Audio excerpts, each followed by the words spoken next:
Hello, everybody. Welcome to the Weaponized Body Podcast. My name is Dr. Ryan Hewitt. I'm your host, and we're going to talk all things metabolic movement and mindset.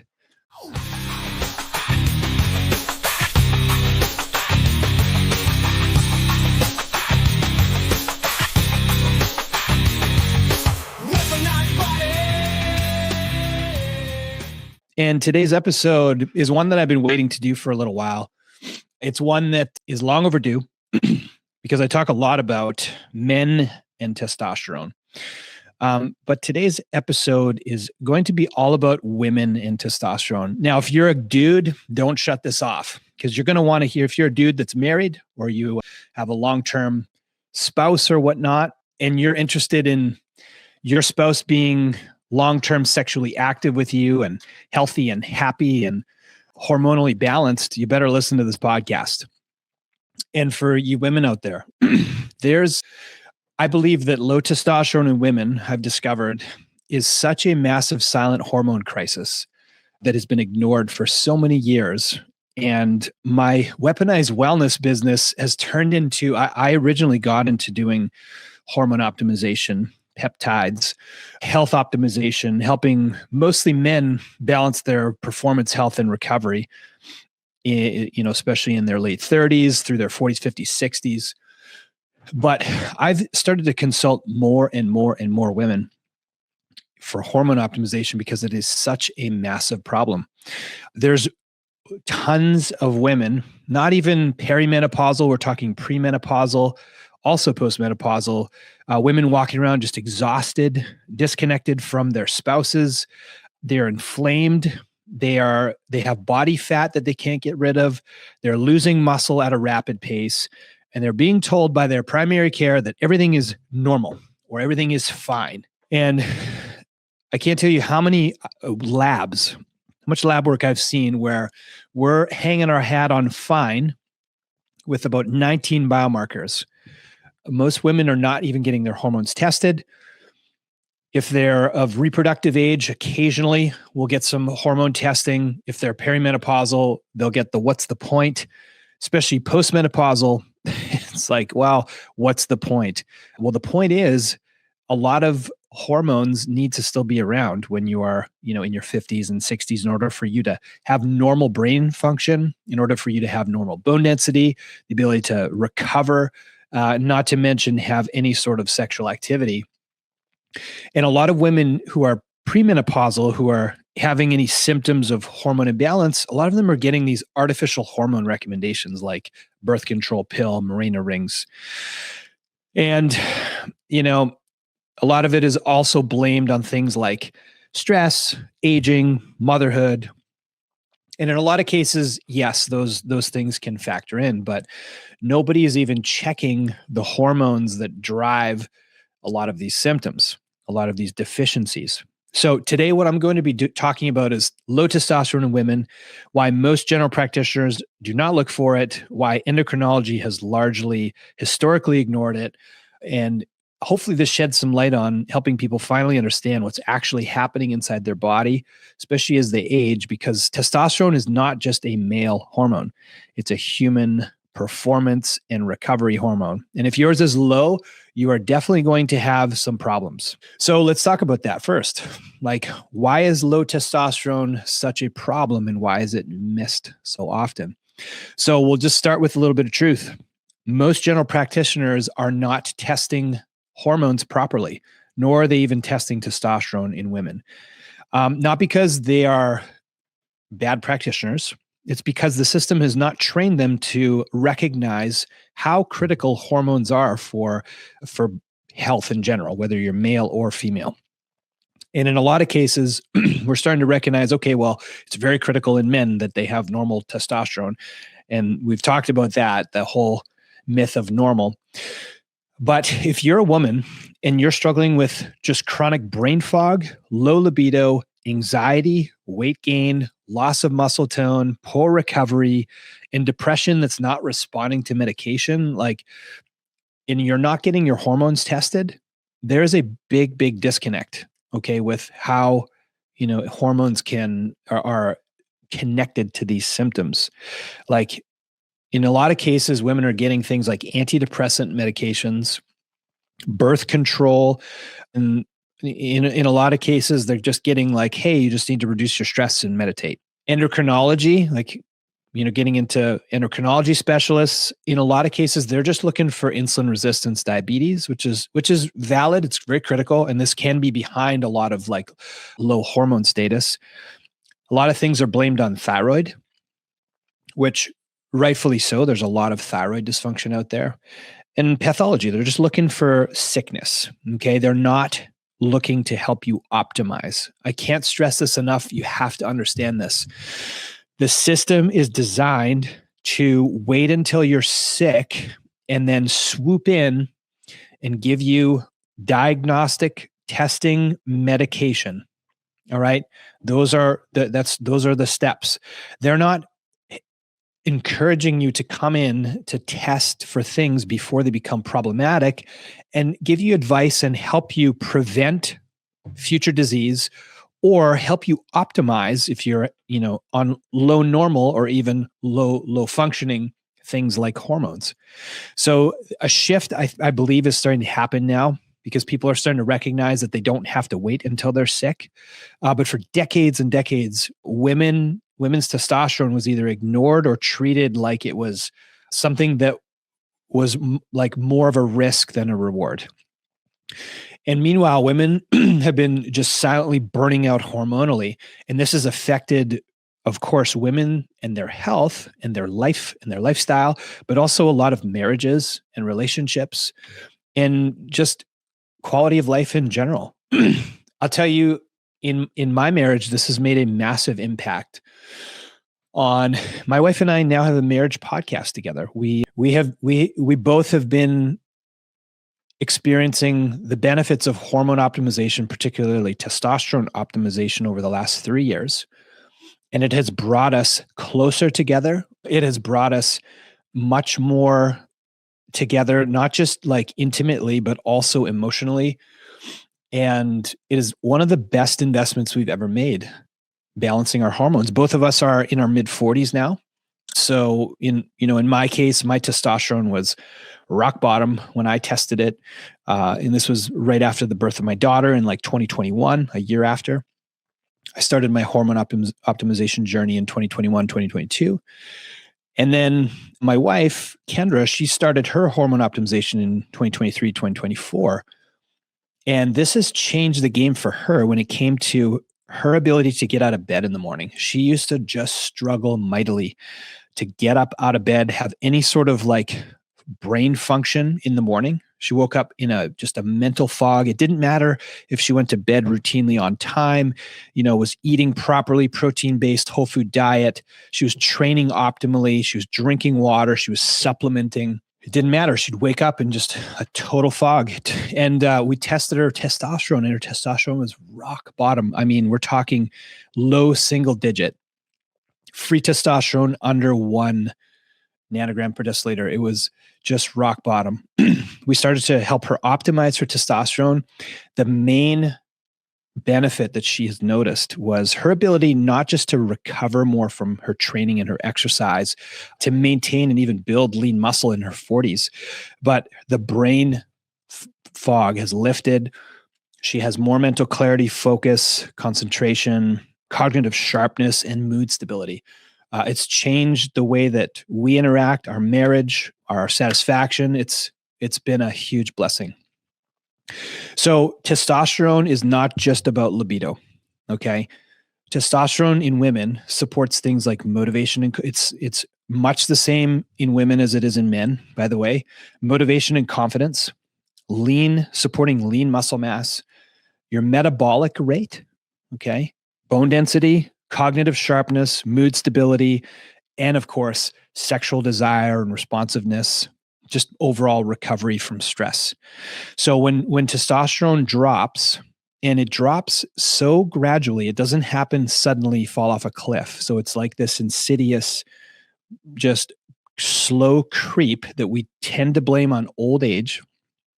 And women say this to me, they feel like they're losing themselves. So if you identify with this statement, it is possible that you need to check your hormones, particularly your testosterone levels. So what it looks like in real life, like low testosterone rarely shows up as like one giant symptom for women. It's like a slow fade, right? I don't feel like myself anymore. Workouts fail to give me the results they used to. My body fat is increasing despite eating clean and sleeping properly and training well.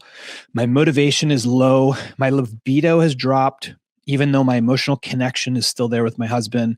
My sleep is lighter, and even emotionally feeling overwhelmed by things that didn't used to bother you. And again, this is a lot of times blamed on aging, but it's not always aging. It can be that creep of hormone depletion over time.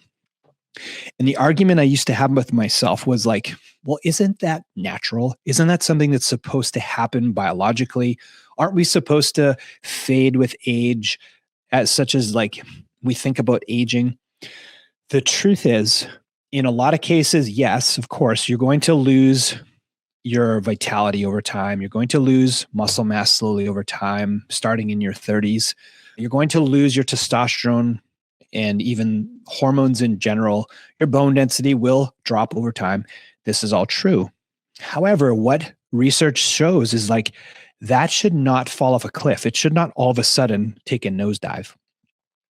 In fact, in a lot of cases, a lot of this, the detriments we blame on aging is just due to long-term chronic stress. We have minimized the effects of what stress does to our physiology chronically over time. And if one thing has become abundantly clear to me as a practitioner of 18 years, is the cumulative effects of stress are very similar in the amount of detriment that you experience as they are as the cumulative effects of, positive behavioral things that you do for your health. For example, workouts compound.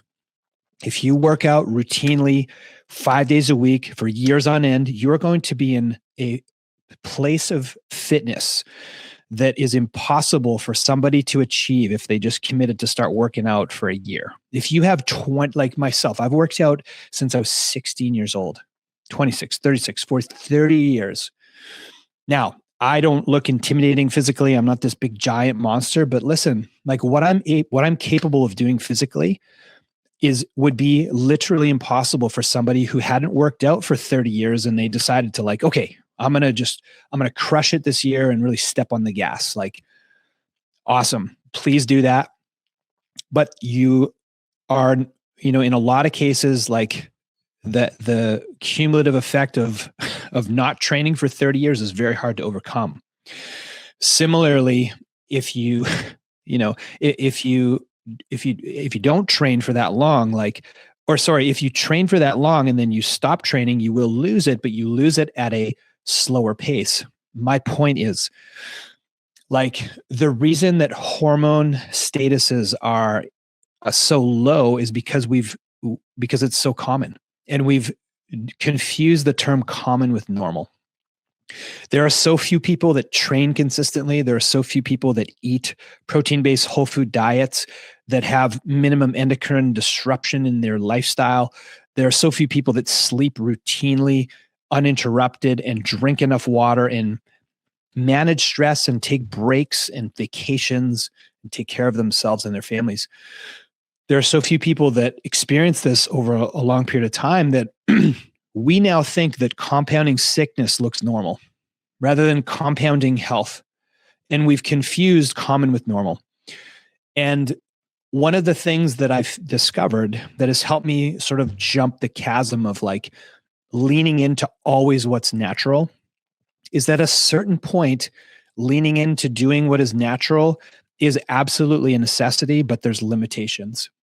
If you haven't worked out for 30 years and you haven't been really eating well and you've been drinking alcohol routinely and your sleep is dysfunctional and you're chronically dehydrated, like, you can work your ass off for years and years to try to regain a lot of the missed time that you could have compounded health, and you'll never catch up. It's just the case. Chronic stress will build to such a degree that you can no longer overcome all of the detriments that have happened, particularly with your hormones. Hence why we have 21st century medicine that can step in and help you optimize. Now, I'm not saying that you're taking and doing things that are the risks outweigh the rewards. We're talking about minimal interventions that give you these results that are tremendous when it comes to getting you back to normalized physiology.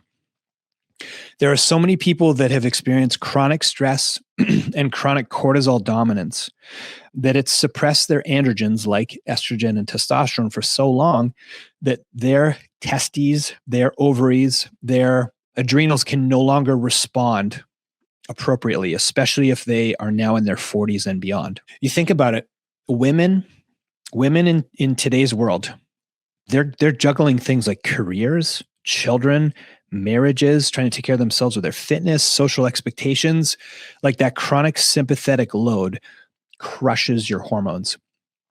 And, I'm going to be teaching my daughter how to protect her health and take care of herself for her whole life to hopefully avoid the need for any interventions, right? But there's a lot of us that we just didn't know. We weren't taught, we didn't know, and now here we are in our 40s. And we've done enough damage that, hey, there's some things that, obviously we want to lean into all the natural 5 levers, right? Eating a protein-based whole food diet, sleeping routinely, regularly, and uninterrupted, drinking enough water, managing stress, and then training, particularly aerobic and strength training. Doing those things is absolutely essential. If you're not doing those things, there is no sense in trying to optimize your hormones, with any sort of intervention. You have to do those things first in order to see where you land. In a lot of cases, you can, improve your health to a degree to getting you back to like incredible health and function and hormonal balance.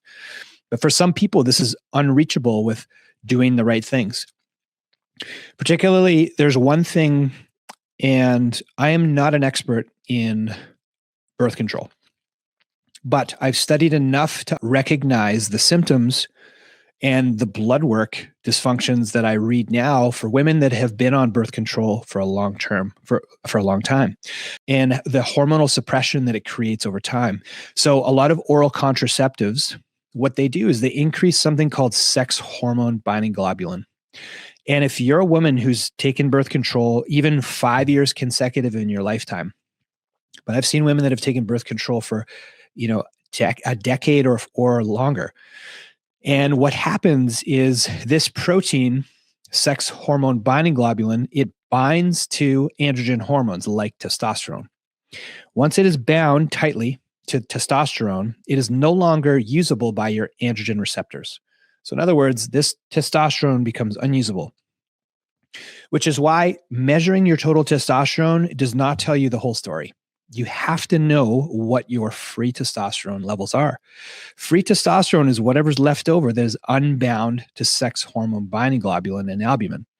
So your total testosterone may look normal, but your free testosterone in a lot of cases can be tanked. For my wife, for example, her total testosterone was very low, and so was her free testosterone. So, and I tell you what, she was doing the right stuff for a long, long time. And especially after the birth of our daughter, like the recovery after 2 to 3 years, like it gave it 2 to 3 years was just so minimal. And her being in her early 40s. So hence why like optimizing her testosterone completely changed her life. So birth control and artificial hormones, not bioidentical, but artificial hormones like contraceptive pills will smash your testosterone, especially later in life. Number 2, something else that creates chronic stress and cortisol that suppresses your testosterone long-term is under-eating and overtraining. This one hits hard for some people that have really like been doing the right thing. They're trying to manage their weight and they're working out like crazy. But this happens a lot in like cardio bunnies. For example, they're not fueling great and they have low protein intake, sometimes low fat intake, because fat provides a lot of precursor, particularly cholesterol, for hormone creation. And what happens is the body will shut down hormone production to survive. and you end up in this cortisol dominance. So undereating, overtraining, but also similarly, if you're undertraining and overeating, this is also a big problem. Again, in a lot of cases, protein deficient, calorically abundant, but then movement deficient. So you're not strength training, not doing cardio, building body fat over time. This will absolutely lower testosterone through pathways of things like insulin resistance, thyroid suppression, etc. I want to talk about postpartum hormone depletion. I see this in a lot of cases. So as a new mom, this matters, right? Pregnancy shifts hormones massively. Recovery must be supported nutritionally, hormonally. Otherwise, testosterone can become suppressed long-term. With postpartum, in a lot of cases, especially in a lot of cases, I see moms that have done fertility treatments, for example, doing fertility treatments in vitro, etc. It is a tremendous stress on your body. In all women that I have done blood work with over the last decade have all had low testosterone that have done fertility treatments, and they have long-term hormonal dysfunction and dysregulation. And we're talking even young women in their 30s, especially women in their 40s beyond. So the fertility game is very, very hard on your hormones. Pregnancy, delivery, first year of life, infant care is very hard on your body. It's very hard on your hormones and your stress levels and your health in general. So definitely a couple year recovery is required in a lot of cases. And sometimes some women don't rebound fully. Now, of course, the question is always like, well, what about aging? Isn't aging natural? Doesn't it happen? Absolutely. Testosterone declines gradually in women starting in their 30s, actually. But the drop becomes severe if you couple this with things like chronic stress, thyroid issues, insulin resistance, inflammation, undertraining, over or under eating, particularly protein, etc. So you can absolutely compound the effects of aging. You can age faster biologically if you're not doing the right stuff. So how do you figure out if you in fact have low testosterone? Well, guessing based on symptoms is not enough. Those symptoms of, fatigue and brain fog and low libido and trouble putting on muscle and trouble recovering, trouble losing body fat, those don't always have to be only a testosterone problem. They, in a lot of cases, can. But here's what you want to look at when you're getting a hormone panel, and everybody, especially in your 30s and 40s and beyond, there absolutely needs to be a baseline. I'm a huge advocate of doing this annually, at least, even if you're healthy. You want to get your total testosterone, your free testosterone, okay, which includes measuring your sex hormone binding globulin and your albumin, your DHEA levels, which is an upstream hormone that turns into testosterone and estrogen, your progesterone levels, your LH and FSH, which are the signals from your brain to produce things like testosterone, as well as ovulation, and for men, sperm production, thyroid markers, okay, not just TSH, but ideally you're getting T3 and T4 hormone and free T4. And in some cases too, you want to get reverse T3 and thyroid antibodies if you suspect thyroid autoimmune issues, cortisol patterns as well. So this constellation of hormone activity is very relevant. It doesn't matter, okay, if you're like, oh, I'm in my follicular stage, I'm in my ovulation stage, I'm perimenopausal. Like, this all matters. Yes, it's captured at one moment in time, but capturing this in one moment in time, knowing where you are in your cycle is very relevant. There are normals that you should be observing. In a lot of cases, like testosterone might not even be the problem when it comes to low T symptoms. Again, remember, high sex hormone binding globulin could bind and use up all your usable testosterone. Okay. Adrenal fatigue patterns. Okay. Those can play into like cortisol issues, which in a lot of cases, they can steal hormones like pregnenolone, screw up things like progesterone, and screw up the balance of your hormones. Insulin resistance is a big one. If you have blood sugar dysregulation, you have high fasting insulin, high fasting blood sugar, and even a high A1C. You need to be measuring these things to see, do I have blood sugar dysregulation? Am I starting to screw up some of my hormones because my blood sugars are dysregulated? And then, of course, chronic inflammation. Chronic inflammation is a lot of times misunderstood. It's, I think, blamed on a lot of things that we don't really realize isn't chronic inflammation. We just think kind of joint pain, but chronic inflammation can look like a lot of different things. It could look like unwanted immune system activation, such as chronic allergy or chronic sensitivities, whether it's environmental, whether it's food, borne, or anything you're putting in your body or on your body. It could look like chronic joint inflammation. It could look like autoimmune types of activities in your body. It could look like gut dysbiosis or leaky gut syndrome. It could be a number of things that cause dysfunction, dysregulation. But markers of chronic inflammation could be things like high sensitive C-reactive protein. Also, there's other markers that tend to be dysregulated with inflammation, even your cholesterol, homocysteine levels, uric acid levels, even ferritin levels. So these are important to measure when you're measuring basic blood chemistry. Okay, so that's why it's missed by a lot of GPs, because we're just not measuring it. Okay, these are not part of, in a lot of cases, like your routine physical blood work. So how do you protect your testosterone naturally, particularly like if you're a young female? Here's what you want to be doing. And this isn't going to sound crazy anymore because there's a lot of people talking about this and how important this is. Lifting weight, right? Making sure you're doing resistance activity, not Pilates, not Zumba, not yoga, not your little 3-pound pink weights that you're pulsing at bar class. We're talking barbells, dumbbells, even body weight resistance. We're not endless cardio.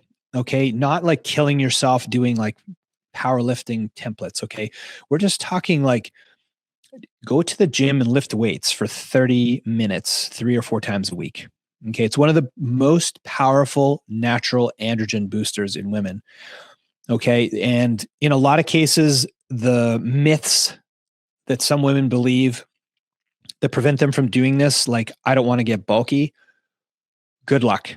Okay. You are not going to get bulky by lifting weights. The only way you're going to get bulky is if you start to eat a tremendous amount to put on a lot of weight and, do some steroids that are going to like really trigger a lot of protein synthesis in your body. Like, you're just only going to look better, feel better, and perform better. Like, there are no downsides. You just want to make sure you're doing this well. If you've never been educated on how to lift weights, hire a coach, get some help, find a friend and a training buddy. Like, there are so many resources now for women and for men too, to be able to learn how to exercise. And one of the most critical parts of routine, regular exercise is strength training. If you are not strength training, you are missing out on a vital nutrient. It's like not getting sunshine or drinking enough water or breathing clean air. Like, you need to be stressing your muscles in order for them to stay healthy. If you don't use it, you lose it. And your muscles are not just there to look good. They are an endocrine organ. They trigger and respond to hormonal activation regulation. They are storage forms of calories, and the benefits of having muscle are just endless. And if you are building muscle, you're building bone density. They're both live tissues, one and the same. And how do you build muscle and bone? You stress your muscle and bone. There's no other way. Okay, you do that by doing resistance work. Number 2 is make sure you eat enough protein and fat. I talk about this a lot. Hormones are built from nutrients. And if you're chronically underfueling, your hormones will pay the price. Period. End of story. If you're not eating enough protein, all women should be eating at least 100 grams of protein. Okay. It's the most common problem I see is women undereating protein. And if you're like, hey, I eat 2 eggs for breakfast and I eat a salad at lunch and then I eat a protein at dinner, dude, you're eating like 50 grams of protein, 60 grams of protein. Like, that's not enough. Okay. In a lot of cases, eat protein at every meal, eat enough, that's the size of your fist at least 2 or 3 times a day. And if you've never done the exercise of actually measuring how much protein you eat in a day, do it at least just once, just to see. It's in a lot of cases a very enlightening activity for somebody to see, like, wow, I can't believe like this is actually the amount of calories I'm eating, or this is the actual amount of protein, fat, and carbs I'm eating. And then with fat, make sure you're eating enough fat to support hormone activity. So in other words, not just the fats that you're getting with your proteins, but also eating healthy fats and things like whole eggs, monounsaturated from things like olive oils and avocados and nuts and seeds, and fish oil. Fish oil is fantastic. Getting, fish oils naturally from fish is wonderful. It happens to be one of the supplements I'm a huge proponent of. Make sure you're getting a good quality one. So eating enough protein and fat is paramount. Number 3, sleep like it's non-negotiable, like it's your job. Deep sleep drives hormonal repair. And if you're not sleeping, you're not recovering, and you're not going to have optimal hormone balance. A great way to fuck up your insulin resistance is to have dysfunctional sleep. You're going to wake up like a type 2 diabetic every morning, and long-term, it's going to dysregulate your insulin, create insulin resistance. Long-term, potentially type 2 diabetes.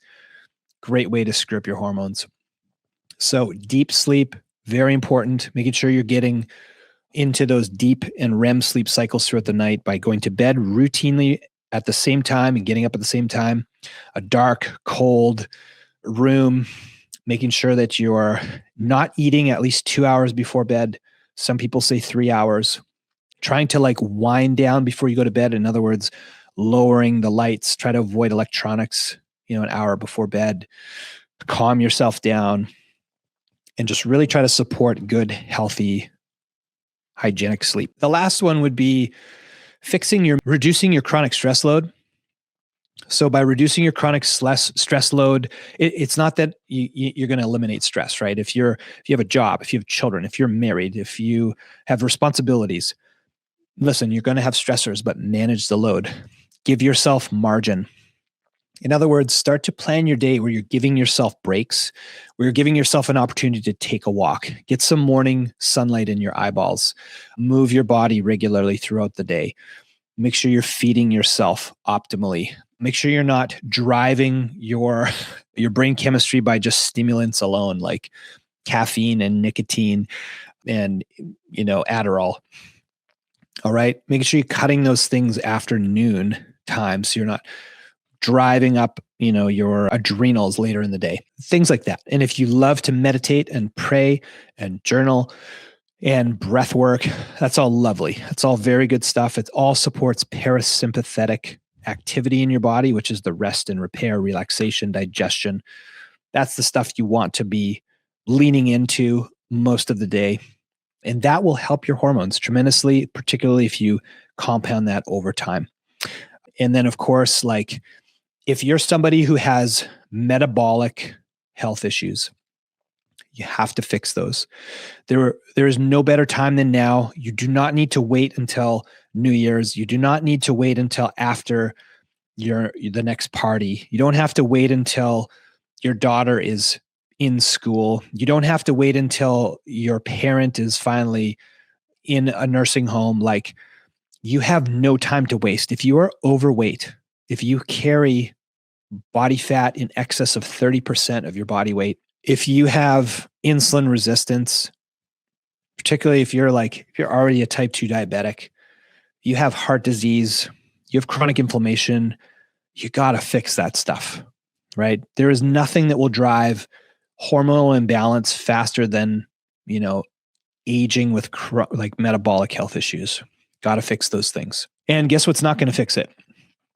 Garbage, hormone optimizers, quick fix programs, supplements. All right. So I'm going to step on some toes with this. Ready? The entire supplement aisle built on the marketing lie that's going to help balance your hormone is bullshit. Okay. Most testosterone optimizers in women or hormone balancing things like hormone balancing teas, adrenal tinctures, stuff that Instagram influencers are trying to sell you that they are an affiliate with their hormone supplement, blindly taking DHEA in hoping that will balance your hormones, progesterone creams without actually measuring your progesterone in the first place. Like, you can't out supplement poor sleep, chronic stress, lack of lifting, and lack of protein and proper caloric intakes, okay, which drives metabolic dysfunction. Like, your testosterone is not something you should be guessing about. It should be measured, it should be interpreted, it should be guided. And the good news is the conversation is changing. There's a lot of people waking up to how much this matters, okay? More functional med providers, more progressive endocrinologists, more data-driven clinicians. The FDA is starting to speak out against all the negative labels that they had on bioidentical hormone. It's finally getting the recognition that it deserves for women, but men also, not just in disease management. Okay, we're waking up to recognizing, like, you don't need a diagnosis code for you to take action to balance your hormones. Okay, women do not need to suffer silently through this hormone decline anymore. And when testosterone, for example, is supported correctly, responsibly, medically, right, transformations are profound. So with this episode, I'm going to leave you with this. Low T in women is not just a hormone issue. It's a lifestyle issue. Okay.